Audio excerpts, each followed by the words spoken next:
నమస్తే, welcome to CM today. నేను సహస్ర. ఆంధ్రప్రదేశ్ రాజకీయాల్లో ఇప్పుడు ఒక ముఖ్యమైన విషయం చర్చకు వస్తుంది. తెలుగుదేశం పార్టీ సీనియర్ నాయకుడు గంటా శ్రీనివాస్ కు చంద్రబాబు నాయుడు కొత్త మంత్రిత్వ వర్గంలో స్థానం దక్కలేదు. దీంతో ఆయన చాలా అసంతృప్తిగా ఉన్నారని వార్తలు వస్తున్నాయి. గంటా శ్రీనివాసరావు మంత్రి పదవి వస్తుందని ఎంతో ఆశతో ఎదురు చూస్తారు. కానీ ఆయనకు చంద్రబాబు నుండి ఎలాంటి పిలుపు రాలేదు.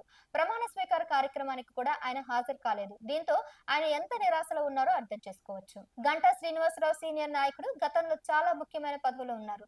ఆయనకు మంత్రి పదవి రాకపోవడం టీడీపీలో చాలా మందికి ఆశ్చర్యం కలిగించింది. ముఖ్యంగా నారా లోకేష్ కు పార్టీలో ఎక్కువ ప్రాధాన్యం ఇస్తుండటంతో గంటా శ్రీనివాసరావును పక్కన పెట్టారని చర్చ జరుగుతుంది. చాలా మంది టీడీపీ నాయకులు నారా లోకేష్ కు మద్దతు తెలుపుతున్నారు. పార్టీలో ఆయన పాత్ర గురించి రకరకాలుగా మాట్లాడుకుంటున్నారు. ఈ సమయంలో గంటా శ్రీనివాస్ కు మంత్రి పదవి రాకపోవడం పార్టీలో కొత్త సమీకరణలకు దారితీసే అవకాశం ఉంది. గంటా శ్రీనివాసరావు భవిష్యత్తులో ఎలాంటి నిర్ణయం తీసుకుంటారో చూడాలి.